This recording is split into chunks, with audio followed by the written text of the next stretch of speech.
हा, चालू नमस्कार, करा. मी भरत मुकुंद तामणकर, भारत भ्रमंती चॅनलमध्ये आपले सर्वांचे स्वागत आहे. आज आपल्याबरोबर उपस्थित आहेत श्री विनायक श्रीधर कुलकर्णी, जे राहतात डोंबोली येथे. त्यांनी 13/11/2022 ते 9/2/2023 या काळामध्ये नर्मदा माईची पायी परिक्रमा पूर्ण केली आहे.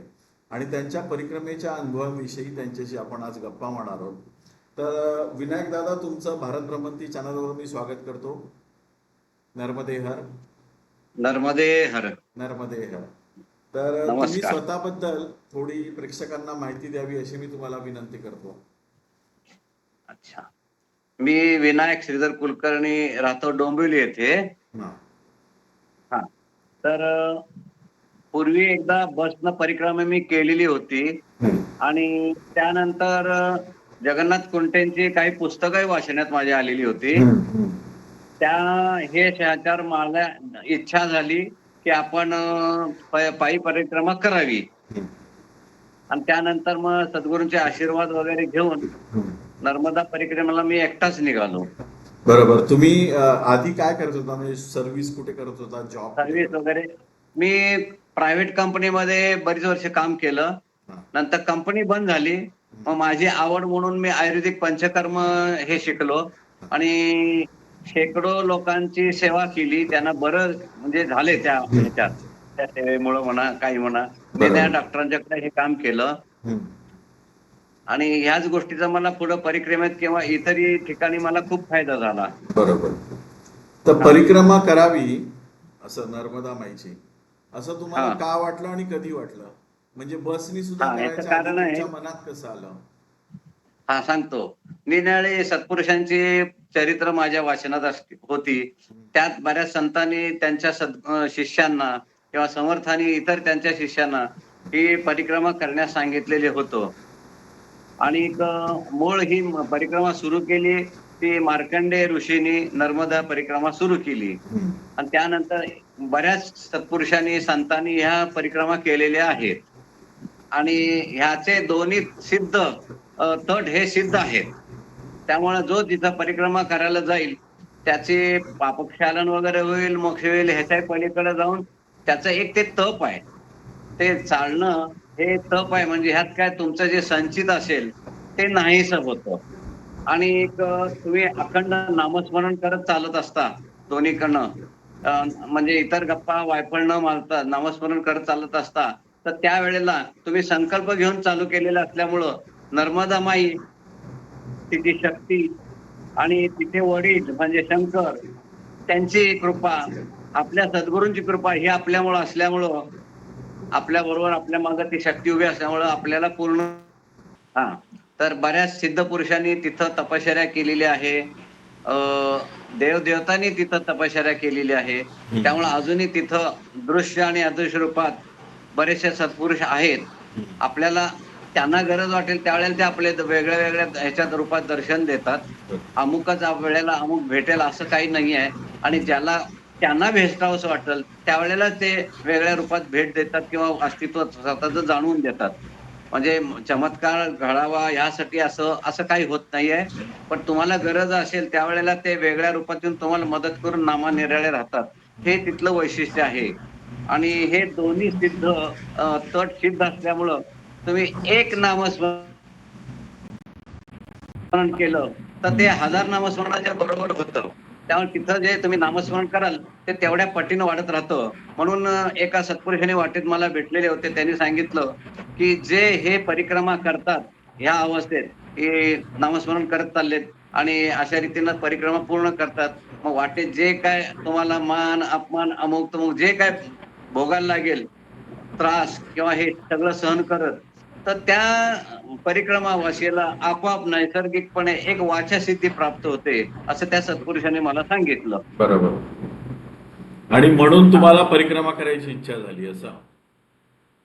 हा, परिक्रमा करायची इच्छा म्हणजे हिंडण्याची आवड होतीच. पण हे विशेष पुण्यप्रद काम असल्यामुळं मी म्हटलं निश्चित जाऊ आपण. आणि मी बरोबर. निघताना एकटाच निघालो. हा. बरं, तुम्ही निघायचं ठरवल्यानंतर तुम्ही त्याची तयारी कशी केली? म्हणजे चालण्याची प्रॅक्टिस केली, सामानाचं काय केलं, किती सामान घेतलं, त्याच्याबद्दल संपूर्ण जरा. सांगतो. सांगतो, चालण्याची आवड होतीच पहिल्यापासून, त्यामुळे मी पूर्वी वारीला जात असे. तर 7 दिवसात औदुंबर पासून साधारण पंढरपूर पर्यंत मी चालत जात असे. 7 दिवसात 300 350 किलोमीटर असेल साधारण ते. तर 30-35 किलोमीटर, कधी 25 किलोमीटर चालायची आवड होती आणि आनंदही वाटायचा. त्यामुळं ती सवय होती आणि ह्या हिशोबाने जाताना फक्त काय, पांढरे कपडे, पांढरी लुंगी, डोक्याला पांढरे एक साईबाबा सारखा फडका गुंडाळलेला आणि पाठीला सॅक, हातात एक दंडा. तो दंडा तिथं प्रत्यक्ष ओंकारेश्वरला गेल्यानंतरच घेतलेला होता.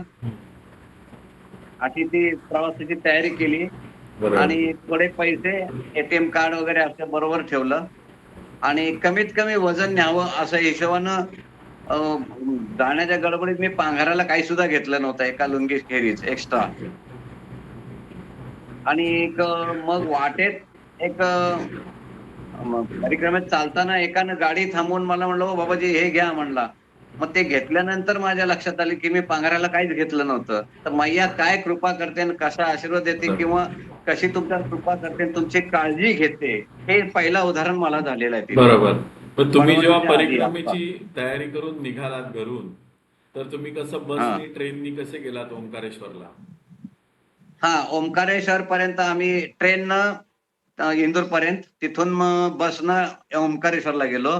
तिथं गजानन महाराज शेगाव त्यांचं संस्थान अशी आहे, तिथं त्याने 3 दिवस राहायची सोय केलेली असते, की आल्यानंतर तुम्हाला आयडी करून देतात ते, बरं. तुमचं आधार कार्ड बघून आणि मग ते तुम्हाला नेण्या ठिकाणी ज्यावेळेस जिथं कोण विचारतील तेव्हा ते दाखवावं लागतं आणि ते असणं गरजेचं आहे बरोबर आपल्या. आणि थोडेफार पैसे असावे लागतात आपल्याकडं. त्याचे बरेचसे फायदे असे आहेत, की आपल्याला लहान-लहान मुली ज्यांना कुमारी कन्या म्हणलं जातं. कारण नर्मदा माई ही पण कन्या कुमारी असल्यामुळं त्या मुलींना त्या रूपात बघून आपण त्यांना दक्षिणा द्यावी. आपल्याकडे समजा कोणी बिस्किट वगैरे दिले असतील, गोळ्या दिलेल्या असतील, तर त्या त्या मुलींना द्यायच्या आणि ते पैसेही द्यायचे. तर आधी निघताना मुळात संकल्प घेताना माईची एक बाटलीवरून माई संकल्प म्हणून घेतलेला असतोच आणि मग तेथून कन्यापूजन करूनच आपल्याला निघावं लागतं. तर 10, 11, 12, 15 जेवढ्या कन्या मिळतील त्यांची पाद्यपूजा करायची. त्यांना कानातले डूल म्हणा, रेबिनी म्हणा, इतर त्यांना आवडीचं काय असेल ते छोटंसं असं ते देऊन, त्यांना दक्षिणा व्यवस्थित देऊन, त्यांना तो जो प्रसाद केलेला आहे, कढाई म्हणतात त्याला, शिरा, तो त्यांना देऊन त्यांच्या प्रत्येकीच्या म्हणजे पायावर स्वस्तिक काढून दुधानं, पाण्यानं अभिषेक करून अ, तसे पूजा करून त्यांचे आशीर्वाद घेऊन निघायचं असे शास्त्र आहे आणि त्याप्रमाणे मी निघालेलो होतो. तुम्ही सकाळी किती वाजता परिक्रमा चालू केली? साधारण हे सकाळचे विधी आटपले संकल्पचे आणि म्हणजे ज्याला म्हणतो आपण हे उचलली, परिक्रमा उचलली. तर ते सकाळी साधारण 10 वाजता आम्ही तिथून चालू केली. ओंकारेश्वर वरून. ओंकारेश्वरापासून. मग त्या घाटावरनं जे परिक्रमा जी उचलली ते मग गावात न जाता थेट पुढं आपल्या मार्गालाच लागायचं. तर तुम्ही म्हणजे एक दोन प्रकारे तिथून निघता येतं. एक किनाऱ्याचा मार्ग आहे आणि एक रस्त्याने आहे. तर तुम्ही रस्त्याने गेलात की किनाऱ्याने गेलात पहिल्या दिवशी? हां, तिथून आम्ही किनाऱ्यानं नाही गेलो, कारण आम्हाला काही माहितीच नव्हतं. तर रस्त्याला लागल्यानंतर ते भक्त महाराजांचं हे आहे, पहिलाच हे आश्रम आहे. तिथं थांबलो. तिथं दुपारी वेळ झाल्यामुळे तिथं थांबून एक अर्धा तास पुन्हा किनाऱ्यानंच चालायला सुरुवात केली. कारण रस्ता तो किनाऱ्याचाच आहे. दगड-धोंडे आणि रेती ह्यातनंच. आणि मग त्यातूनच संध्याकाळपर्यंत आम्ही दुसऱ्या मुक्कामाच्या आश्रमात पोहोचलो. बरोबर. आता सगळी नावं काय लक्षात येत नाहीत माझ्या नाही, नाही, ते पटकन. ठीक आहे. कसं आहे माहिती आहे, पहिल्या दिवशी जेव्हा चालायला तुम्ही सुरुवात केली परिक्रमेमध्ये, तर तो अनुभव हां. कसा राहिला, की सामान पाठीला लावून आणि उन्हामध्ये आपण चालू केलं, हो, तर तो हो. कसा अनुभव राहिला? तो अनुभव असा आहे, की एकदा चालू लागल्यानंतर उत्साहानं भारलेलंच होतं, एक गोष्ट. आणि बरोबर. जाताना वाटेत चहाची दुकान होती. दोन्हीकडं सावली होती वृक्षांची. त्यामुळे थोडं ऊन, थोडं हे अशी मिश्र हे होतं. थोडासा घाटमाळाचा थोडासा रस्ता असा फिरत जाणारा वगैरे. अशा आरामात म्हणजे 2 तासात, 2.5 तासात आम्ही तिथं पोहोचलो. 12-1 पर्यंत पोहोचलो. हात-पाय धुवून ते म्हटले, "जेवायला बसा." त्यांनी जेवण वाढले, तासभर आराम केला. मग म्हटलं आता निघतो पुढच्या याला. कारण मागं आणखीन येणारे त्या लोकांना पण हे व्हायला पाहिजे. आपण पुढच्या रस्त्याला लागूया. आम्ही 5-6 जण मग एकमेकाला भेटलेलो होतो. ते चालत पुढच्या याला गेलो आम्ही. तर तुम्हाला परिक्रमेमध्ये चालताना काय अनुभव आले त्याविषयी तुम्ही काय सांगाल? काही लक्षात राहण्यासारखे अनुभव? परिक्रमेत चालताना अनुभव असे बरेचसे आहेत. हा, की आपण जेव्हा निर्जन ठिकाणी आहे, थोडक्यात मागं पुढं काय माणसांची चाहूल नाही लागत आहे, अशा ठिकाणी समजा रस्ता चुकलो. एक ठिकाणी मी नुसत्या शेतात फिरलो आणि गाडीवाट नुसती राहते, म्हणजे गाडीवाट पुसट गेलेला रस्ता दिसतोय आणि कितीतरी मैल चाललो, 2-4 मैल चाललो तरी माणूस नाही, काणूस नाही, शेतात कोण नाही. हाका मारल्या, नर्मदे हर केलं. तिथं पद्धत अशी आहे की संकट सापडलं किंवा हे तर नर्मदेचा पुकारा करायचा, हात वर करून नर्मदे हर केलं. पण एक नाही, दोन नाही, काहीच नाही. मग पुन्हा म्हटलं ही साधारण जुनी गाडीवाट दिसते, आपण ह्याच रस्त्यानं पुढे जाऊ असा विचार केला. आणि थोड्या वेळाने एक 2 व्हीलरवाला आम्हाला दिसला आणि त्यानं सांगितलं, अरे बाबा इथून कुठून आला बाबा, चुकलाय तुम्ही. ठीक आहे म्हटलं, आता ह्या रस्त्यानं पुढे जावा, एक शनीचं मंदिर लागेल, तिथून वळाल्यानंतर पुन्हा असाच रस्ता सरळ खाली जाईल. मग त्या रस्त्यानं आम्ही तसं जाऊन बरोबर शालवन म्हणून आहे, शालवान. शालवाहन म्हणजे तिथं शंकराचं देऊळ आहे, शालवान. म्हणजे एक्झॅक्ट म्हटलं तर ह्याच्या समोरच आहे ते, आपल्या अहिल्याबाईंच्या ह्याचं महेश्वरची अपोजिट साइड येते. तिथं आम्ही पोहोचलो. मग तिथं गेल्यानंतर तिथं यांनी या वेलकम चांगलं करतात ते आश्रमवासी. हातपाय धुवून जेवण आराम करून मग म्हटलं आता संध्याकाळी पुढच्या मुक्कामाला निघू. तर अशी मदत होतेच. आणि काही ठिकाणी असं झालं की नदीच्या किनाऱ्यानं चालतंय, पुढं मागं काही नाही आणि 2-3 पायवाटा दिसतात. तर नेमक्या कुठल्या वाटेनं कुठं कसं जायचं काही कल्पना नाहीये.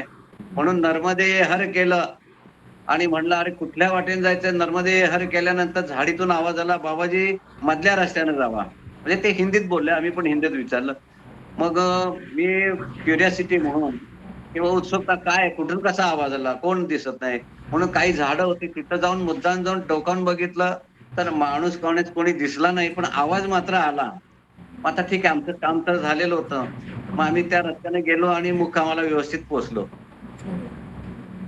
हे कोणी नसताना सुद्धा आपण जर नर्मदेहर केलं तर आपल्याला कोणतरी रस्ता सांगून जातो, असं हा, होतं. अजून काही आणि एक विशेष ठिकाणी तुम्हाला असं झालं असे? की वाटेत पहिल्यांदाच एक नदी आडवी आल्यानंतर जरा हे झालं, अरे बापरे आता काय करायचं म्हणून. तर मग एक ट्रॅक्टरवाला समोर येतात, त्यानं डावीकडचा रस्ता दाखवला आणि तो म्हणला इथून जावा. तरी पण घाबरलेलंच होतं, कारण काय पाणी किती आहे काय आहे काही कल्पना नाही आहे. पण शेवटी अंदाजानं मी पुढे झालो. पाण्यात काठी रोवून बघितलं तर बाबा एक साधारण गुडघ्यापर्यंत आहे. म्हणलं चला. मग त्या हिशोबानं एका पाठोपाठ एक आम्ही पास झालो. पुढे गेल्यानंतर दुसऱ्या दिवशी सकाळी एका ठिकाणी मुक्काम करून आम्ही निघालो. तर सकाळी 6ला निघालो. तर पुढे गेल्यानंतर कच्चा रस्ता होता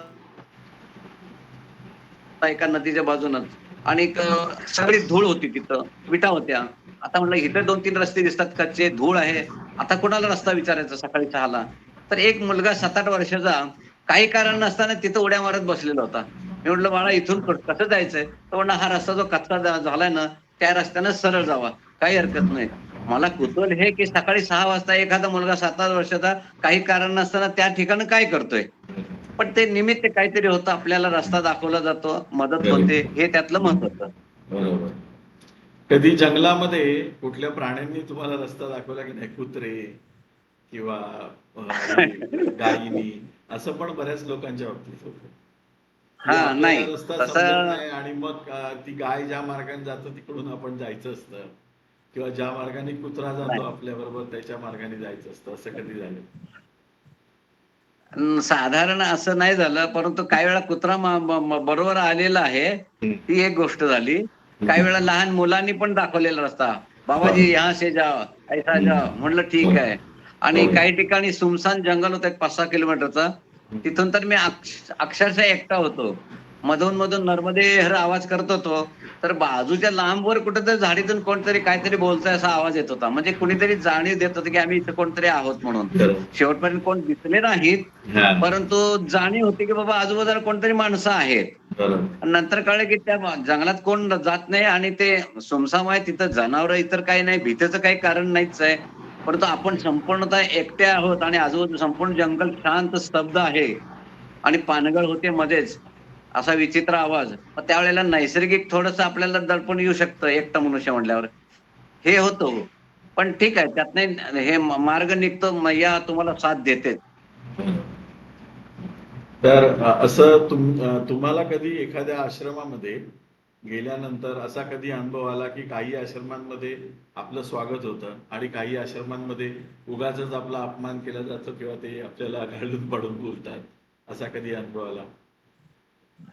हे काय आहे, काही लोकांना तसं होऊ शकतं. कारण काय, हे लोक मुळात आदिवासी आहे, आपल्या जे परिक्रमावासी येतात, तर ह्या लोकांची बाबा सकाळी इथपर्यंत येतील, दुपारी इथपर्यंत येतील, त्या हिशोबानं जेवण खाण करत असतात. पण काही परिक्रमावासी मागचा आश्रम सोडून मुद्दाम लांब, म्हणजे रात्री लोक 7 वाजता जेवून 7:30, 8, पावणे 8 वाजता झोपलेले पण असतात. आणि अशा वेळेला रात्री 9 वाजता येणार म्हणजे ज्या आश्रमात आले त्या आश्रमवाल्यांची पळापळ होते. त्यांना पुन्हा काहीतरी त्यांच्यासाठी बनवा आणि हे काहीतरी. तर त्यावेळेला ते बोलू शकतात की अरे बाबा ही काय वेळ यायची का? कारण तिन्ही सांजेच्या आत तुम्ही मुक्काम करायचा आहे जिथं असेल तिथं. असं शास्त्र असताना तुम्ही हे नियम का तोडलेत? नियम असे आहेत की साधारण रस्ता दिसायला लागला की तुम्ही बाहेर पडायचंय. आणि साधारण रस्ता दिसायच्या म्हणजे तिन्ही सांज व्हायच्या आत तुम्ही जिथं असाल तिथं मुक्कामाला तुम्ही असायलाच पाहिजे, काही झालं तरी. मग भले तासभर आधी थांबा किंवा असं. पण हे नियम सोडून जे काही लोक आचरटपणा करतात, मग त्यांना जर ऐकायला लागलं असेल तर त्याला नाईलाज आहे. त्या लोकांचा पण नाईलाज आहे. कारण त्यांना पुन्हा ते एवढं सगळं या लोकांचं बनवत बसावं लागतं. आणि काही ठिकाणी मी असं बघितलंय, त्यांना बोललेलं मी ऐकलेलं आहे. बरोबर. तुम्हाला आश्रमातली व्यवस्था कशी वाटली? जिकडे ज्या पण आश्रमात तुम्ही हे बघा, गेल्यानंतर? काय आहे, एक तर काही ठिकाणी अनुकूल, काही ठिकाणी प्रतिकूल अशा अवस्थेत हे आश्रम चालक आश्रम चालवत असतात. त्यामुळे त्यांना सगळ्यांकडनं पैशाची मदत काही मिळत असते असं नाही. काही लोक धान्य देत असतील, काही हे देत असतील.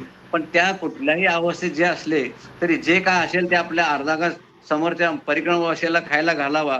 केवळ ह्या हेतूनच ते राहिलेले आहेत. त्यामुळे त्यांचा प्रपंच चालत असेल असं वगैरे नाही. आश्रमाचे 4 लोक असतात. तर तिथं काही ठिकाणी अशी सोय आहे की आम्ही, काही लोक सांगतात की पैसे न्यायची गरज नाहीये. तर मी तर म्हणतो पैसे मुद्दाम न्यावेत. कारण काही ठिकाणी अशी आश्रमवाले गरीब आहेत की त्यांना अन्नधान्य कुठून तरी काहीतरी करून तुमची वेळ भागवावी लागते. तर अशा ठिकाणी तुम्ही मोकळ्या हातानं सरळ हातानं द्यावेत. हे महत्वाचं आहे. कारण तिथं मग त्यांना घोंगडी द्यायला लागतात थंडीच्या वेळेला, इतर काही अंथरूण पांघरूण द्यायला लागतात. अन्नदान काही असतं नसतं. तर त्या लोकांना त्याचा उपयोग होत असतो. त्यामुळे पैसे मुद्दाम ठेवावेत आणि अशा जिथं गरज आहे त्या ठिकाणी परिक्रमावासीने बेलाशेच द्यावेत. बाकी आश्रमातल्या मुली कन्याकुमारी मिळतील वगैरे त्यांना तर द्यावेच. त्यांनाही भोजन घालावं. पण आपलाही दाता हात असला पाहिजे. जर एक नामस्मरण घेऊन हजार नामस्मरणाचं पुण्य मिळतंय, तर ₹1 दान केलं, ₹1000 दान केल्याचं पुण्य पण मिळणार आहे. बरोबर. त्यामुळं निश्चितपणे पैसे आपल्या बरोबर ठेवावेत आणि इतर काय आपल्याकडे संचय करू नये. हे महत्वाचं आहे त्यात. म्हणजे गरजेपेक्षा कोणी टॉवेल दिला, कोणी लुंगी दिली, काय दिली, तर आपल्या गरजेपेक्षा हे फार जडच वाटत असतं. तेव्हा सरळ हाताने ते देतच जावं. आपण आपल्यावर संचय करायची गरज नाही. मैया अजिबात तुम्हाला उपाशी ठेवत नाहीये. हा माझा अनुभव आहे. बरोबर. असा कुठला अनुभव आहे की ज्याच्यामध्ये तुम्हाला वाटलं होतं की आज आज आता आपल्याला उपाशी राहायला लागतंय आणि मग वेळेवर तुमची जेवणाची व्यवस्था झाली, असं कधी आलं अनुभव? तसं साधारण नाही झालं. फक्त एका ठिकाणी असं झालं की त्यांनी सांगितलं की इथं तुम्हाला राहायला तेव्हाच देईन. गोठाई म्हणून गाव होतं काहीतरी. सगळ्या ठिकाणी नाव सांगता येणार नाही मला. हो, हो. पण त्यांनी सांगितलं की आम्ही अन्नधान्य देतो, ते तुम्ही स्वतः लाकडं आणून ते बनवा, खा आणि मग राहायला देईन, नाही तर अलाउड नाही करणार. त्या गावच्या मुखियाने सांगितलं. मग म्हटलं आता हे एवढं काय दमून आल्यानंतर करणं शक्य नाहीये. मग आम्ही पुढच्या गावाकडे निघून गेलो. जरा उशीर झाला. तर मग तिथं रात्र निवारा म्हणून एक प्रकार आहे. थंडीच्या वेळेला लोकांना रात्रीचा निवारा दिला जातो. तर तिथे एंट्री करून ठेवलेली असते. स्टँड जवळच आहे ते. मग तिथं थांबलो. मग आता तिथं ऐत्या जेवणाची सोय काय? तर काहीच नाही. मग तिथं हातगाड्या वगैरे असतात. मग तिथं समोसे वगैरे घेतले, खाल्ले, वेळ भागली. पहाटे लवकर 5ला उठून तिथं कॉमन बाथरूम वगैरे असतात. ते पैसे वगैरे घेतात. पण आम्ही गेलो तेव्हा तो झोपलेला होता. म्हटलं ठीक आहे, रामकृष्ण हरी. आम्ही आपला अंघोळ केली, आमचा बोजा उचलला आणि चालायला लागलो पुढं. त्यामुळे तसं काही उपाशी झोपायला लागलं नाही, हे तेवढंच खरं आहे. तर परिक्रमेमध्ये कधी असं तुम्हाला असुरक्षित वाटलं होतं का? म्हणजे की आपण लेट पर्यंत चालतोय, जंगलाचा रस्ता आहे, पोचत नाही हां. वेळेवर, असा कधी प्रसंग आला? असुरक्षित म्हणजे एकदा त्या जंगलातून जाताना वाटलं तर ही एक गोष्ट. आणि दुसऱ्यांदा असं झालं ते की आम्ही बडवानीवरनं निघताना काही लोक डोंगरातनं जातात शूलपाणीच्या, काही लोक महाराष्ट्रातल्या रस्त्यानं म्हणजे नंदुरबार, शहादा, प्रकाश ह्या बाजूने जाण्यासाठी मेन रोड पकडतात. आणि आमच्यावर एक बाबाजी होते नाशिकवाले, तर ते काय म्हणले, आम्ही एक दोघं जण होतो म्हणजे टोटल 3 जण. तर ते बुजुर्ग होते म्हणल्यानंतर आम्ही म्हणलं पहिल्यांदा 2 वेळा त्यांनी केलेली आहे. ते त्यांचा उल्लेख करायला हरकत नाही. लखनदास म्हणतात त्यांना, रामानंदी पंथाचे आहेत ते. तर ते म्हणले की मी इथून मागच्या वेळेला हा रस्त्यावरनं जाऊन जंगलाचा एक रस्ता पकडला, तो कोरडा नाला होता. तर त्या नाल्याच्या एंड पर्यंत आम्ही तिथून गेलो. थोडा रस्ता तुटला, परंतु नाल्यात पुन्हा उतरलो. मग तिथं एक भिल्ल अंघोळ करत होता. ते म्हणले ह्याच्याच घरी थांबलो तो. तो त्याला ओळख सांगितलं, तो म्हणला या घरी. मग त्यानं घरी नेलं, चहा दिला. तर तिथं रोयसा नावाची एक वनस्पती मिळते, आपल्या गवतासारखी बारीक काड्यांची. पिवळ्या कलरच्या काड्या असतात त्या गवतासारख्या. तर त्या रोयसाचा चहा म्हणजे बाकी त्याला दूध घालायची गरज नाही, काही नाही.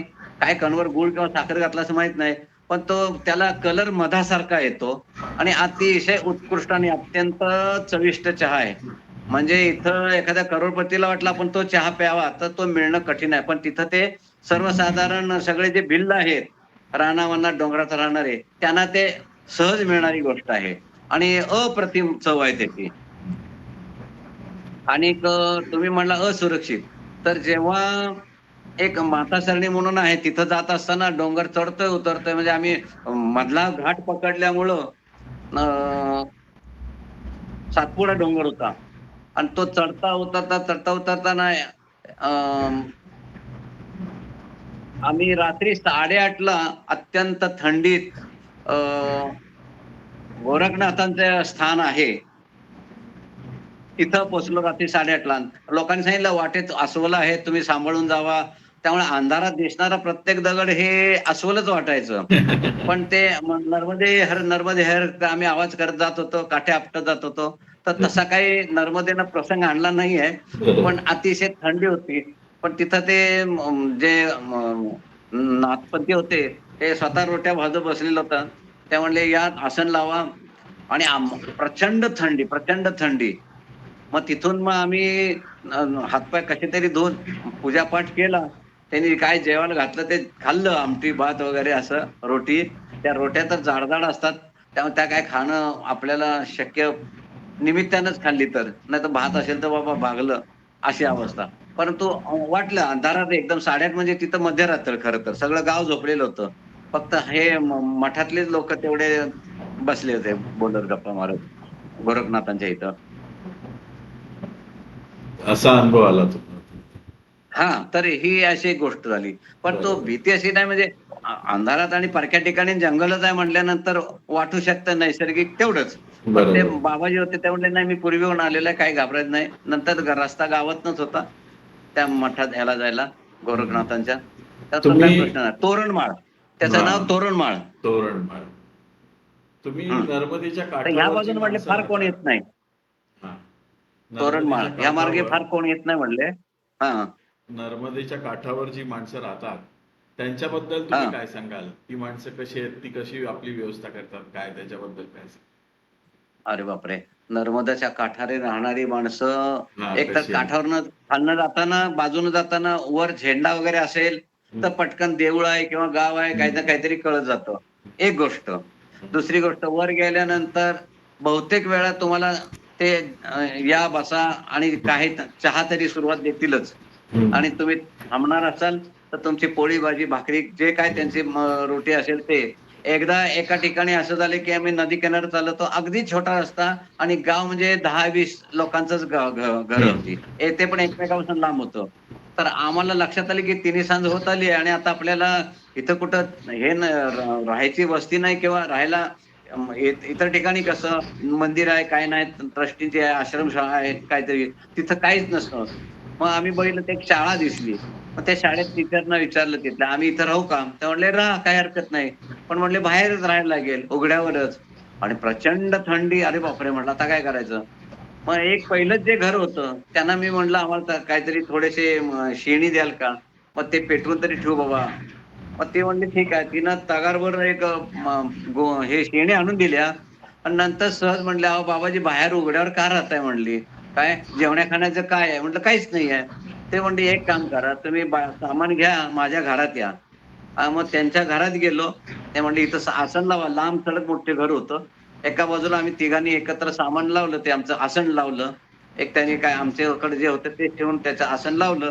मग तिनं मस्तपैकी अत्यंत सुवासिक भात, रोटी आणि कोरडी भाजी आपली ह्याची कुठली तरी पालेभाजी याची त्याची कोरडी भाजी होती आणि ती प्रेमानं वाढली.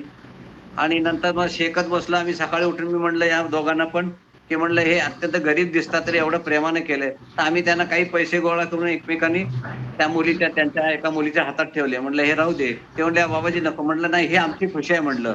एवढं प्रेमानं केलं का. तर मग तिथून मग त्यांनी रस्ता दाखवला, त्यामुळे मी पुढच्या रस्त्याला लागलो. आणि एक दुसरी एक गोष्ट की एका जंगलातनं, म्हणजे ह्या सातपुड्याच्या जंगलातनं सगळे साधारण भिल्लच वस्ती आहे. तर एक जागा चढून गेल्यानंतर तिन्ही सांज होत आली आणि एक घर त्यांचा 2-3 फरलांगावर दुसरं घर, असं ते गाव लांब लचक असते. त्यांची शेती तिथं आणि तेवढंच घर. मग पुढे एकाची शेती त्याचं घर. तर ते एका ठिकाणी आम्ही विचारलं बाबा पहिल्याच घरात, की इथं राहायची सोय का, आम्ही 3 जण बाबाजी आहोत परिक्रमावासी. तर ते म्हणले आमच्या घरात पुरुष माणूस कोण नाही. मग समोर एक जण डोक्याला एक नुसते एक छोटासा टावेल गुंडाळलेला एक जण उभा होता, दाढीवाला कुरटी. त्याच्याबरोबर तो म्हणला काय आहे. मी म्हटलं अशा असं आहे. मग त्यानं त्याच्या लिमाणी भाषेत बायकोला विचारलं. लिमाणी म्हणजे कशी आहे ती, थोडी हिंदी आणि थोडी गुजराती अशी मिक्स जी भाषा आहे, त्याला ते म्हणले लिमाणी भाषा आहे. मग त्या बायकोनं आनंदानं या म्हणून सांगितलं. मग ते काय छोटे तट्ट्याच्या झोपड्या होत्या, त्यांच्या थोड्या सारवलेल्या, थोड्या न सारवलेल्या. आणि एक त्याने मग आतनं फिरून फिरून गोठ्याच्या बाजूला एक रूम होती त्यांची. रूम म्हणजे काय, तट्ट्या लावलेल्या सगळ्या चारी बाजूनं आणि प्रत्येक त्याच्या ह्याच्यामध्ये 1.5-2 इंचाचं अंतर अशा रीतीने ते काठ्या लावलेल्या आणि तसाच दरवाजा. मग तिथं त्यांचे देव होते. ते म्हणले एवढ्यात भागेल का. म्हणलं हा ठीक आहे. म्हणजे 1-1.25 खणाची जागा होती किंवा खणभराची होती. पण आमच्या तिघांची तिथं. मग त्यांनी आधी गेल्या गेल्या आम्हाला रईसाचा चहा दिला, उत्तम पैकी. तर रईसा अप्रतिमच आहे, म्हणजे पुन्हा तरतरी येतेच तुम्हाला. मग तिथं आंघोळीला काय सोय, तर हापसा होता. हापशावर जाऊन आम्ही आंघोळी केल्या संध्याकाळच्या वेळेला. आमचा देवधर्म केला, त्यानेही त्याचा केला. नंतर त्यानं 4-5 भाकरी आणल्या मोठ्या मोठ्या आणि एक छोटं एक पातेलं भरून आमटी आणून दिली, भाजी मिक्स. ते म्हणलं हे पुरेल का बघा. म्हणलं पुरेल. एक एक भाकरी खाल्ली, पोट भरलं. आणि ते लोक म्हणजे त्यांची किती प्रतिकूल परिस्थिती असली तरी ते मदत करतात आणि मदत केलेली आहे हे निश्चित आहे. आणि 8 महिने ते साधारण गुजरातात किंवा महाराष्ट्रात कामाला येतात. म्हणजे जवळ पडणाऱ्या गावं असतील तशी. बाकी 4 महिने त्यांची शेती करतात. मग त्यांनी सांगितलं झोपताना, की बाबा रात्री उठलात बाथरूमला जायला वगैरे, तर सांभाळून पॅट्री वगैरे घेऊन उतरा. मी म्हणलं काय. तर तो म्हणला इथं रोज वाघ येतो. म्हणलं आनंद आहे. मग वाघ येतो म्हणलं, मग रात्री मुद्दाम बाथरूम जायच्या निमित्ताने मी उठलो. चारी बाजूला आधी बॅटरी फिरवली. समजलं अंधारात जर डोळे चमकले हिरवेगार तर समजायचं वाघ जवळपास आहे. पण तसं काय वाघ दिसला नाही, कारण नर्मदा माईची इच्छा असेल तरच तसं भेटणार, नाहीतर ते जनावर सुद्धा भेटणार नाही. तर तसं काही झालं नाही. सकाळी पहाटे 5ला उठून पुन्हा हापशावर अंघोळ करून आम्ही चहा घेऊन त्यांच्या इथून निघालो. त्यामुळे हे लोक मदत करतात. ते गरीब आहेत, मोठे आहेत, अमुक आहे तमुक आहे असं होत नाही. ही एक गोष्ट. दुसरी एक गोष्ट सांगतो. जंगलातून जाताना एकटा होतो मी. मग म्हटलं अरे बरेच दिवस झाले तोंडाला काहीच चवच नाही. जे मिळेल ते खायचं म्हटलं, त्याला चव राहिली नाही. म्हटलं काय मैया, म्हणलं तर काहीतरी गोड मिळेल तर बरं होईल, कारण निदान तिथं काळा गुळ तरी मिळतो. असं 2-3 मैल गेलो असेल तर एक अत्यंत छोटी झोपडी, त्याच्यासमोर डगमगणारे कसलं तर एक छोटस टेबल आणि त्याच्यावर काय ते झाकून एक जण काळा सावळा मुलगा उभा होता. म्हणलं नर्मदे हर बाबा, ह्यात काय आहे. तो म्हणला जिलेबी आहे. हा. मी म्हटलं 10 रुपये घे. मग इतरांना 4-5 देत असेल तर मला 2 जास्तच प्रेमानं दिल्या. म्हटलं काय नर्मदामाई कुठल्या अवस्थेत कुठं असेल तिथं काळजी घेते. असं म्हणून आनंद घेतला त्याचा. पुढे निघालो. नंतर असंच काही दिवसांनी असाच भाग अशा ह्याच्यात जाताना म्हटलं काय मैया, म्हटलं तोंडाला खरोखरच चव नाही, काहीतरी वेगळं मिळायला पाहिजे. तर तशीच झोपडी, तसाच मुलगा, तशीच सिच्युएशन, सगळी परिस्थिती. आणि झोपडी. तर मग तिथं त्याला म्हणलं, हे काय रे बाबा याच्यात? तो म्हणला भजी आहेत. म्हणलं आनंद आहे. पुन्हा त्याला ₹10 दिले. नर्मदे हर म्हणलं. त्याने आणि 2-4 जास्तीच मला प्रेमानं भजी दिली. म्हणलं याचा अर्थ मैया तुमची जिथं जी काही इच्छा आहे ती पुरवते, मुलासारखे लाड करते. हे एक गोष्ट झाली. आणि माथासरणी म्हणून जिथं आहे, ते एवढी चढण कठीण आहे, एवढी चढण कठीण आहे, की पाय घसरला तर कुठे तर धडपडणार. आणि चढता चढता शेवटी मी एवढं थकलो, ते माझ्याबरोबर फक्त एक ते बाबाजी होते. बरोबरचा अजून एक मुलगा तो पुढे निघून गेलेला होता. तर मी बाबाजीला म्हटलं, आता मी एवढं थकलोय, की अंगात त्राणच नाही राहिलेलं. पुढचं एक पाऊल उचलून टाकायला. पाठीवरचं सामान वगैरे काय नको. ते म्हणले, "आहे होय बाबाजी, चलो" म्हणले, "पुढं 5च मिनिटात समोर दिसतोय आपला आश्रम. चला." मी म्हटलं, "मला एक पाऊल टाकायची ताकद नाहीये." तर ते म्हणले, "अरे इथं वाघ येतोय." म्हणलं, "येऊ दे वाघ. काय तर त्याची भूक भागेल." म्हणलं, "रामकृष्ण हरी." एवढं काकुळतेला आलेलो मी. मग ते म्हणले, "नाही, नाही, हे कर." मग मी मैयाला मनातल्या मनात द्वंद्व चालू झालं. काय मैया लोकांनी सांगितलं होतं, की मैया कठोर परीक्षा घेते, कठोर परीक्षा घेते. ज्याला पास झालं तर त्याला हे जाते, नाहीतर त्रास होतो वगैरे, वगैरे. म्हटलं, "मैया," म्हटलं, "लेकरांची परीक्षा आहे आणि एवढ्या कठोर? का माया आहे का काय आहेस तू?" म्हटलं. असं माझं द्वंद्व मनात चालू झालं. आणि कसा तरी जीव अगदी एकवटून कसा तरी त्या ह्याच्यापर्यंत पोहोचलो. तर त्यांनी सांगितलं, "आश्रमात बाजूचं घर सगळं भरलेलं आहे, आता जागाच नाहीये. बाहेर लोकांनी हे ॲक्वायर केल्यामुळे तिथेही जागा नाहीये." मग मी त्या माऊलीला म्हटलं, "मैयाजी," म्हणलं, "आम्ही दोघं वयस्कर माणसं आहोत. बाबाजी आहे. तर आमच्या दोघांच्या पुरती तिने एक त्यांची घरं कशी आयताकृती लांब सडक मोठी असतात. त्यामुळं ती म्हणली, "ह्या कोपऱ्यात जागा तुमचं आसन लावा." लावलं. जाऊन त्यांनी हौद ठेवलेले मोठे पाण्याची सोय होती तिथं. नित्यानंद महाराज म्हणून आश्रम होता, नित्यानंद आश्रम म्हणून. मग तिथं जाऊन फ्रेश झालो, अंघोळ केल्या वगैरे सगळं झालं. आपण देवधर्म सगळा केला. मैयाची पूजा केली आणि जरा रुसलेल्या अवस्थेत असतं मूल, तशा अवस्थेतच माझी अवस्था होती. तर त्याने जेवायला बसायला बोलवलं. त्यात काय शिरा, भजी, अरे बापरे! भाजी, पोळी, भात, आमटी. म्हणजे एखाद्या रुसलेल्या मुलाची समजूत काढण्यासाठी आई काहीतरी वेगळं करून त्याला घालते. अशी अवस्था माझी झाली. डोळ्यातनं गळगळा पाणी. म्हटलं, "माई किती प्रेम करते," म्हटलं, "लेकरावर. आम्हाला अजाणतेपणी आम्हाला काय कळणार," म्हटलं, "आम्ही लेकरच आहे," म्हटलं. तर अशी ती मैया काळजी घेते हे निश्चित. तुम्हाला परिक्रमेमध्ये तुम्ही जेव्हा सकाळी चालायचात आणि संध्याकाळी पोचायचात, तर हां. त्याच्यामध्ये तुम्ही जप, जाप किंवा आरती, पूजा ह्याच्याबद्दल काय असायचं तुमचं? अ, साधारणतः ज्या आश्रमात किंवा ज्या मंदिरात जिथं असेल तिथं आम्ही सकाळी लवकर एव्हरेज 5 ला उठायचोच साधारण. हां. आणि किती थंडी असली तरी गार पाण्यानं नदीच्या जवळ असेल तर नदीवर जाऊन हापसा असेल तर हापशाखाली किंवा जशी सोय असेल तशी विहीर असेल ते विहिरीचं गार पाणी. पण ते डोक्यावर पहिला तांब्या घेऊन अंघोळ करायची. धडपडत कुडकुडत कसं तरी येऊन मैयाची पूजा करायची. एक उदबत्ती लावून मैयाची एक आरती म्हणायची आणि प्रत्येकानं थोडी खडीसाखर एकत्र आपली डबीत ठेवलेली आहे. त्याचे 4 दाण्याचा नैवेद्य कंपल्सरी दाखवायचा. ते 4 दाणे इतरांना वाटायचे. एखादा आपण तोंडात टाकायचा. पण नैवेद्य हा रोजच्या रोज सकाळ संध्याकाळ दाखवायचाच. मग तिची आरती सकाळ संध्याकाळ कंपल्सरी करायची. कारण ती जी आपण मैया बरोबर घेतली आहे, तिची सकाळ संध्याकाळ पूजा व्हायलाच पाहिजे. एरवी ठिकाणी आपल्याला नर्मदेचं दर्शन होत नाही. आपण आजूबाजूला कुठेही असतो. म्हणून ती कायम आपल्याबरोबर असावी म्हणून ती संकल्प करून आपण घेतलेली असते. तेव्हा तिची पूजा ही व्हायलाच पाहिजे. तर ते तसं करायचो आम्ही. आणि नंतर मग समजा ज्या देवळात असेल किंवा मंदिरात असेल, जिथं असेल, तिथं तिथं त्यांची जी पद्धत असेल, की बाबा 6 वाजता त्यांचा नगारा वाजणार, पूजा अर्चा असणार, मग काय, मग त्याला अटेंड करायचो आपण. मग त्यानंतर ते सांगणार, की "आता बाबाजी तुम्ही सगळे बसा जेवायला आधी." मग ते तिथे काही ठिकाणी अशी व्यवस्था होती, की तुमचं ताटवाटी नसेल, तर त्यांची ताटवाटी असायची. पण ती घ्यायची आणि जेवण झाल्यावर आपली आपण धुवायची, पुन्हा घासायची, पुन्हा धुवायची आणि नीट व्यवस्थित ठेवायची. आणि काय असते प्रत्येक ठिकाणी मॅन पॉवर त्यांची तेवढी असतेच असं नाही. तर ही एक शिस्त आणि चांगलं आहे, की प्रत्येकानं ती आपापली ताटवाटी घासून ठेवणं हे फारच चांगली गोष्ट आहे. कारण मनुष्यबळ काही वेळा कमी असतं. त्यामुळे ही एक शिस्त आपल्याला पण असलेली बरी. आपली आपली बरोबर. ताटवाटी आपण एरवी घासतो घरात समजा किंवा बाहेर असताना. तर तिथं ती सोय आहे ते चांगलं आहे. पण एवढी सोय करतात, तर हे एवढं करायलाच पाहिजे आपण. बरोबर. तुम्हाला काही परिक्रमा करताना असे दैवी अनुभव आले का, की याच्याबद्दल तुम्ही हां, दैवी अनुभव. आता दैवी अनुभव म्हणजे एक तर पहिली गोष्ट, आपल्याला मैया भेटेल तर ती एखाद्या वयस्कर स्त्रीच्या रूपात भेटेल, एखाद्या लहान मुलीच्या रूपात भेटेल, एखाद्या म्हाताऱ्या माणसाच्या रूपात भेटेल. आणि एक लक्षात येते की असे जे असतील त्यांच्या डोळ्यात एक विशेष चमक दिसते. ही एक साधारण ओळखायची खूण, किंवा तुम्हाला अत्यंत किळस अशा अवस्थेतली एखादी स्त्री दिसेल.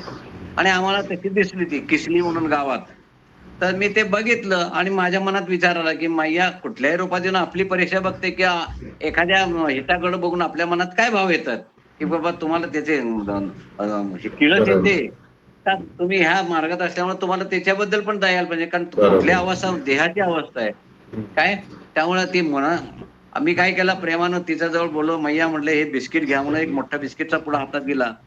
तर तिनं काय केलं, तो बिस्किटचा पुडा फोडला आणि खाली मातीत गळागळा ती बिस्किट टाकून दिली. तो कागद टाकून दिला आणि त्या मातीतले एक एक बिस्किट उचलून ते खात बसली शांतपणे. म्हटलं हा प्रकार वेगळाच आहे म्हटलं. आम्ही नमस्कार केला, नर्मदेहर म्हटलं तिला. ती तिच्या तिच्या धुनकीत असल्यासारखीच होती. हा एक प्रकार झाला. आणि एके ठिकाणी मी मुक्कामाला थांबलो होतो आणि सकाळी पुढे निघालो, तर 2-3 नद्यांचा संगम आहे. आता नाव मुद्दाम सांगणार नाही. आणि संध्याकाळी जाऊन त्या गावात मी तिथं नर्मदेवर स्नान करून एक किटलीभर पाणी घेऊन तिथल्या वाटेचे देव आहेत त्यांना ते शंकरावर पाणी हे करून, अभिषेक करून मुक्कामाला गेलो, जेवलो आणि तिथून मग सकाळी निघताना रस्ता कुणीकडनं जायचा आहे हे बघून घेतलं. आणि निघताना तिथं त्या एका माणसाने सांगितलं, इथं 2-3 देवळं आहेत शंकराची. अंगारेश्वर आहे, कपिलेश्वर आहे, ऋणमुक्तेश्वर आहे. मग त्यांचं दर्शन घेऊन जावा. तर ते घेत असताना एका ठिकाणी कपिलेश्वर म्हणून आहे, तिथे गेलं तर एक साध्वी तिथं मांडी घालून नामस्मरण करत बसल्या त्या. त्यांनी म्हटले, "बाबाजी समोरच्या घरात हाक मारा." मी म्हटलं, "ठीक आहे." नर्मदे हर केलं. तर आतल्या माणसाने दरवाजा उघडला आणि मला थांबा म्हणला. एक टॉवेल, एक माचीस, एक बिस्किटचा पुडा, एक ₹50 असं हे दिलं हातात. नर्मदे हर म्हणला. मी म्हटलं, "अरे बापरे! आता हे घेऊन काय करायचं?" कारण आमच्याकडे काही एक्स्ट्रा घेणं हे आम्हाला वजनच होतं. म्हटलं, "आता हा टॉवेल कोणाला तरी दिला पाहिजे." पैसे समजा ह्या मुली मिळतील किंवा काही ना काही ते कोणाला तरी चहा-पाणी एकमेकाला पाजता येतो. ते काही प्रश्न नाही. बरं म्हटलं. मग पुढे एका देऊळ दिसलं, तिथं गेलं. तिथं उंचावरनं दोघांनी हाक मारले, कारण ते पूर्वी मागं-पुढं 2 वेळा मला भेटलेले लोकं होते. मग ते तांबडे कपडेवाले होते. आता हा भाग वेगळा आला. ते तांबडे कपडेवाले होते. ते म्हटले, "या बाबाजी, गुरुजी वर या." मग ते गुरुजी कोणाला म्हणतायत? म्हटलं तिथला जो महंत होता तोही आला.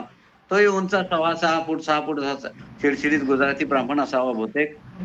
तर या म्हणले.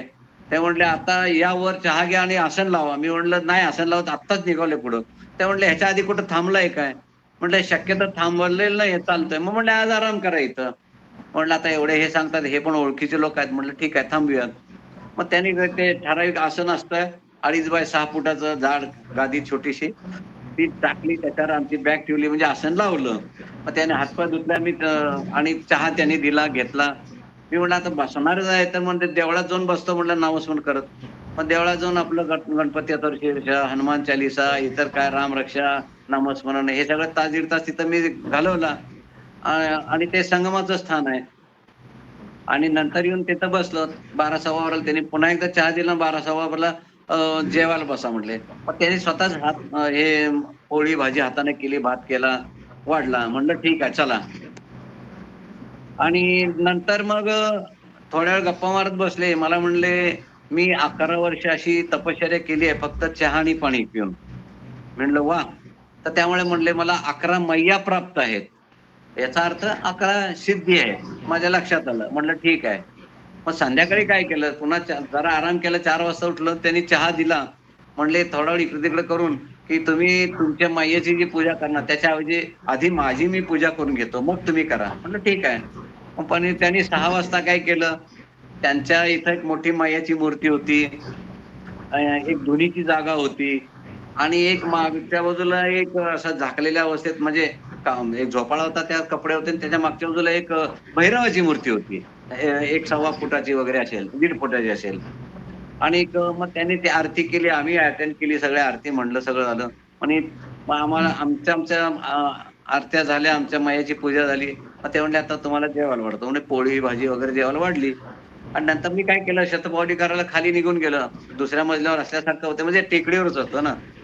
मग त्याने काय केली, एक सिगरेट पेटवली आणि तो जो भैरव होता त्याच्या तोंडाला लावली. आणि इथं 5-6 जण अजून परिक्रमावासी होतेच आणि हे लाल कपडेवाले पण होतेच. त्यांच्यासमोर ती सिगरेट ह्याला लावली, भैरवाच्या मूर्तीच्या तोंडाला, आणि म्हणाले, "पी लो बेटा." त्या बेटाने धूर काढला आणि मग ते आश्चर्यचकित झाले सगळे. ते म्हणले, "ते बाबाजी कुठे आहेत? गुरुजी?" ते म्हणले, "खाली फिरतायत." मग मी 10-15 मिनिटांनी वर गेला. ते म्हणले, "अरे बघितले पाहिजे गंमत." म्हणले, "बघा." मग पुन्हा त्यांनी ती सिगरेट पेटवली. पुन्हा त्या भैरवाच्या तोंडाची दाखवली, दिली. म्हणलं, "पी लो बेटा." तर बेट्यानं खरोखर धूर काढला की. म्हणजे त्यात फसवाविषयी किंवा काय नव्हती, ती प्रत्यक्ष घटना होती. त्या क्षणी मला जाणवलं की ह्यांच्याकडे ह्या सगळ्या 11 म्हणतात ते क्षुद्र सिद्धी आहेत. मग तुम्हाला म्हणलं ना, मी निर्भयता येते, निर्भयता येते. मी त्या क्षणी त्यांना सांगितलं. म्हणलं, "हे जे तुम्ही क्षुद्र विद्या कमवल्यात, काय? म्हणलं हे चुकीचे आहेत." म्हणलं, "ह्यामुळे तुम्ही स्वतः पुन्हा गर्तेत पडणार आहे." म्हणलं, "पुन्हा 84 लक्ष." कारण ज्याची तुम्ही साधना करता, आराधना करता, त्याच गतीला तुम्ही जाता. मग तुम्ही प्रेताची जर कराल, तर प्रेत गतीला जातो. ह्या सिद्धींच्या मागे जाल, तर तुम्ही पुन्हा येणे माझ्या मागल्या, पुन्हा एवढे जन्म तुम्हाला भोगावे लागणार आहेत म्हणलं. तर हे म्हणलं, ज्याच्यातनं काही शाश्वत काय आहे म्हणलं ह्यातनं. ते म्हणले, "मला बसल्या जागेला लागेल तेवढे पैसे मिळतात. बसल्या जागेला लोक अन्नधान्य आणून देतात." मग ते दुसरा कल्याणवाले जे मला भेटला एक जण, तो म्हणला, आमच्याकडे अशा सिद्धी आहेत म्हणून रोज रात्री पोरगा माझा झोला भरून नोटा आणतो." म्हणलं, ह्यात शाश्वत काय आहे? तुम्ही ना शाश्वत आहे ना, तुमचा मंत्र शाश्वत नाही, मिळालेली संपत्ती शाश्वत. काय शाश्वत जे आहे, त्या जर रामाची सेवा केली असती, तर म्हणलं स्वतः रामरायाने तुमची सेवा केली असती म्हणलं. म्हणलं महाराष्ट्रातल्या काय जगातल्या संपूर्ण संतांनी म्हणलं ह्या सिद्धींचा निषेध केलेला आहे म्हणलं. आणि म्हणलं तुम्ही हे चुकीचं करताय. मग त्यांना एकदम हे शॉक झाल्यागत झाले. ते म्हणले, "नाही, तुम्ही एक काम करा, परिक्रमा तुमची पूर्ण झाली, आमच्या इथे या. आम्ही तुम्हाला समजावून सांगतो." म्हणलं, "ठीक आहे." मग माझ्या लक्षात आलं, की त्यांची इच्छा झाली असती किंवा काय, तर ते माझ्यावर काही कालीकांडी करू शकत नव्हते. कारण आमच्या मागं एक तर आमच्या सद्गुरूंची कृपा, मैयाचा संकल्प घेतलेला असतो ती कृपा. त्यामुळं सगळे हे लोक परिक्रमावासींना मूर्ती म्हणतात. कारण त्यामुळे त्यांची कुठलीही शक्ती आमच्यावर चालणार नाही हे जाणून होते ते. हे मी समजून गेलो. म्हटलं, "ठीक आहे, त्यांचं तुमच्यावर अर्पण." म्हणलं, "ही योग्य नाहीये. तुम्ही रामाची सेवा केली असती तेवढ्यात रामरायानं 12 वर्ष म्हणलं तुमची सेवा केली असते म्हणलं, प्रसन्न होऊन." हे मी त्यांना तिथं ऐकवलं. कारण ही निर्भयता तुम्हाला येते. कुठल्याही हे राहत नाही त्याची. परिक्रमेमध्ये पूर्ण कधी असा प्रसंग आला का की तुम्हाला असं वाटलं की आपण उगाच इकडे आलो होता, बस झालं, आपल्याच्याने काय परिक्रमा होत नाही, घरी जाऊया, असं कधी झालं का? असं वाटू शकेल असे क्षण असतात. कंटाळायला होतं किंवा काय आहे. परंतु एक तर तुम्ही नामस्मरण करायला चालताय, मायाची कृपा म्हणून चालताय आणि हे सगळं ऍक्सेप्ट करूनच चाललेलं असतंय. बरोबर. त्यामुळे जरी कंटाळा आला तर बाबा थोडा आराम करा, हरकत नाही. मग पुढे निघा. काय? पण भीतीपेक्षा किंवा ह्या कंटाळण्यापेक्षा थोडा तुम्ही रिलॅक्स होऊनच जायला पाहिजे. एक तर तुमच्या नामस्मरणात असल्यामुळे तुम्हाला ह्या गोष्टीचं फार जाणीव कमी होते. जे फिरायला कोण निमित्त ह्याच्या हिशोबाने आलेले नसतात. जे प्रेमानं आलेले असतात त्यांना ह्या गोष्टीचं फार हे वाटणार नाही खरं तर. बरोबर. कंटाळावाला वगैरे. बरोबर. पण कंटाळा येईल असे उन्हाचे किंवा संध्याकाळचे चालण्याचे श्रम किंवा उन्हामुळे कंटाळून गेलोय असे येऊ शकतात. पण त्या एकानं मला सांगितलं, की तुम्ही जाताना प्रत्येक ठिकाणी म्हणला शक्यतो लिंबाचं झाड बघून चाला. कारण इतर कुठल्याही झाडांच्या सावलीपेक्षा तिथं तुम्हाला जास्त गारवा मिळतो आणि फ्रेशनेस लवकर येतो. तर त्याचा अनुभव मात्र आम्ही घेतला असा. पूर्ण प्रवास तुम्ही जो केला परिक्रमेचा, हां. तो करताना तुमच्या स्वतःमध्ये तुम्हाला कसे बदल जाणवले का आणि कसे जाणवत गेले? हां, हां. फार चांगला प्रश्न आहे खरं. बदल असा आहे, की एक तर तुम्ही निर्भय होता हे मी पहिलंच सांगितलंय. दुसरी गोष्ट साधारण थोडंसं निरपेक्षपणे तुम्हाला वागता येतं. निरपेक्ष म्हणजे जिथं काय मिळेल ते मिळेल. असं काही नाही, हे मिळालं पाहिजे, अमुकच खायला मिळालं पाहिजे असं काही नाही. चहा कुणी दिला आनंद आहे. कित्येक ठिकाणी असं व्हायचं, की आम्ही तहान लागली, भूक लागली, कुठेतरी एखादा धाबा, छोटे झोपडीवाजा धाबा असायचा तिथं बसायचो. तर कोणतरी आम्ही म्हणणार, "बाबा काय खायला आहे गरम?" तर तिथं समोश्याशिवाय आणि किंवा वडापाव असेल, ह्याच्याशिवाय काय भजीशिवाय काही नसायचं. तर कोणतरी यायचं सांगायचं, "अरे बाबाजींना दे काय असेल ते, मी पैसे देतो." तेव्हा दोघं-चौघं 5 माणसं बसली तरी ते काय खाल ते त्याचे तो मनुष्य पैसे देऊन जायचा. त्यामुळं म्हणलं फक्त काही ठिकाणी असं झालं, तुमचा हे हे प्रश्न बरोबर आहे. काही ठिकाणी झालं की पाणी पण मिळणार नाही अशी पण अवस्था होती. कारण काही ठिकाणी गावं ख्रिश्चन झालेली आहेत, तर ते लोक एकदम तुसड्यासारखे आमच्याकडे बघायचे. मी हा अनुभव घेतलेला आहे. काही ठिकाणी इतर लोकांची काही म्हणजे काय म्हणतात त्याला, धर्मशाळा होत्या. हा. त्यामुळे ते म्हणजे शहरातल्या ठिकाणी सुद्धा, पण ते परिक्रमावासियांना तिथं अलाउड नाही करायचे. चलो चलो बाहेर निकलो वगैरे म्हणायचे.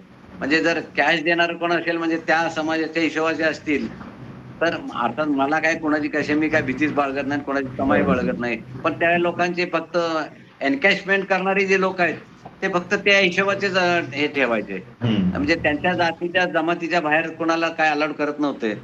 परंतु काही ठिकाणी मुस्लिम घराच्या बाहेर मी थांबलो, त्या लोकांनी प्रेमानं चहा दिला, पाणी दिलं, बसा म्हणले बाबा आराम करा. त्या चांगले अनुभवलेत असे पण. पण कंटाळायला नाही झालं पण. तेच मग त्याच्यामध्ये तुम्हाला स्वतःमध्ये काय बदल जाणवले परिक्रमेत? हा, तर तुकारामांनी सांगितल्याप्रमाणे भेदाभेद भ्रमामंगळ हेच महत्वाचं त्यात. बरोबर. तर ते बदल जाणवले. तुम्ही पूर्ण परिक्रमा हा केली, तुमची जी पूर्ण परिक्रमा झाली, त्याच्यामुळे हा तुम्हाला काय मिळालं? तुम्हाला काय वाटतं? तुम्हाला काय मिळालं? त्याचं फलित काय? हा चांगली गोष्ट आहे. तर पहिली गोष्ट, एक निरपेक्षपणा जगता येणं, ही एक गोष्ट झाली. निर्भयतेनं जगू शकता तुम्ही, ही एक गोष्ट झाली. कमीत कमी गरजेत तुम्ही राहू शकता, बरोबर. हे अगदी प्रकर्षानं जाणवलेलं आहे. बरोबर. म्हणजे मला हेच पाहिजे, गादी झोपायला गादीच पाहिजे, काही गरज नाही आहे. आणि जे कुठलं छोटं देऊळ बघितलं तरी तुम्हाला लक्षात येतं, मी नेहमी जाता येता सांगते, हे एवढं असलं बस झालं मला, राहायला बाकी काही नाहीये. बरोबर. थोडीशी बाबा 2 फुटाची भिंत आहे साईडला, तेवढा हा. आडोसा झालाय, वर छप्पर आहे, मी आरामशी इथं दिवस काढू शकतो, रात्र राहू शकतो बिंदास. बरोबर. हा, ते हे त्यामुळं परिक्रमेचं कमीत कमी फलित. गरजेत तुम्ही आयुष्य काढू शकता. आपण बाकी जेवढ्या लावून घेऊ तेवढ्या देहाचे चोचले, त्याला काही मजा नाही. तर म्हणजे प्रतिकूल परिस्थिती समोर तुम्ही आनंदाने राहू शकता. पण ही मनाची समाधानाची वृत्ती असावी लागते तुमची, ज्याची कटकटी वृत्ती आहे किंवा ह्याच राहणारी आहे वृत्ती नाहीये तशी शांत, मग त्याला काही इलाज नाही. पण जो मनानं समाधानी वृत्ती नाही, तो बरोबर. कुठे झोपडीत पण काय, महालात पण काय, आणि देवळात बरोबर. पण ओरीत पण समाधानाने हो. राहू शकतो, हे निश्चित आहे. हो, बरोबर. म्हणजे त्याच्या पूर्ण परिक्रमा केली तर त्याच्यामध्ये तुम्हाला समाधानी वृत्ती झाली तुमची, आणि तुम्हाला समजलं हो की कमीत कमी गरजांमध्ये आपण कसं राहू शकतो. आणि आपण हो आपल्या हो, उगाचच गरजा वाढवून ठेवल्या आहेत, तेवढ्याची खरी माणसाला गरज नाहीये, तेवढं नाहीये आपण नाहीये. वाढवून ठेवलेलं आहे. तर हे होय. तुम्हाला पूर्ण परिक्रमेमध्ये समजलं. बरोबर. हो तर हो अजून हो. काही तुम्हाला असं सांगण्यासारखं राहिलंय की तुम्ही कुठला प्रसंग विसरलाय किंवा काय असं आहे तर सांग. असं काही नसेल काय तर नाही, मग लोक आपण इंटरव्ह्यू थांबू. लोक लोक स्वेच्छेनं परिक्रमावासींना मदत करत असतात. पण त्याचा डिसएडव्हान्टेज घेणारे पण लोक आहेत. म्हणजे घेऊन जमा करत जायचं, ते चुकीचं आहे. एका बरोबर. ठिकाणी अशी होती की एक अत्यंत अत्यंत वयस्कर बाई, जिला बसायला उठायला नीट होणार नाही, बसलेलीच अवस्थेत आहे. आणि ते बरोबर. अत्यंत कोमल आवाजात लांबून घरात हाका मारत होत्या, हा. बाबाजी बाबाजी करत. तर अगदी कोमल आवाज आणि बारीक आवाज किनारा म्हटल्यानंतर मी माझं सहज लक्ष गेलं, रस्त्याच्या पलीकडं, तर ती बाई बरोबर. हात करून बोलवत होती. हा. जवळ गेल्यानंतर बिस्किटचा एक पुडा आणि ₹10 ₹5 माझ्या हातात ठेवले, हा. नॉर्मली हर म्हणली. तर बरोबर. माझ्या लक्षात आलं, तिने बरेचसे पुढे तिथं ठेवलेत आणि येणाऱ्या जाणाऱ्या प्रत्येक माणसाला ती बोलावून देत होती. हा. म्हणजे प्रत्येक ठिकाणी हे असं आहे की हे लोक परिक्रमावासियांची सेवा करण्याचा जे काय मोका मिळेल, तो तो मोका सोडत म्हणजे संधी घेत होते. बरोबर. रस्त्यानं जाताना एका ठिकाणी एक जण, म्हणजे कच्चा रस्ता होता, खेडेगाव होतं, चालत चालत झुलत झुलत एक बेवडा मनुष्य समोर आला. मला बघितल्यावर नर्मदे हर म्हणला, नमस्कार केला आणि खिशातनं ₹5 कॉइन काढलं, ते दिला, नर्मदे हर म्हणला, नमस्कार केला, निघून गेला. म्हणजे त्याला त्या अवस्थेत सुद्धा पुण्य कमवायचं होतं, किंवा त्या अवस्थेत सुद्धा त्याला जाणीव परिक्रमावासियांशी होती. त्याची जाणीव आहे, किंवा त्या आदर वाटतोय, हे त्या ह्याच्यातनं दिसलं. बरोबर. तर याच नोटवर आपण आपली ही मुलाखत संपवूया. तुमच्याशी बोलून हा तुमचे अनुभव ऐकून मजा आली. तर हा हा. अशाच प्रकारचे व्हिडिओ बघण्यासाठी बघत राहा भारत भ्रमंती. भेटूया अशाच एखाद्या नवीन व्हिडिओमध्ये. तोपर्यंत नर्मदे नर्मदे हर हर. हर.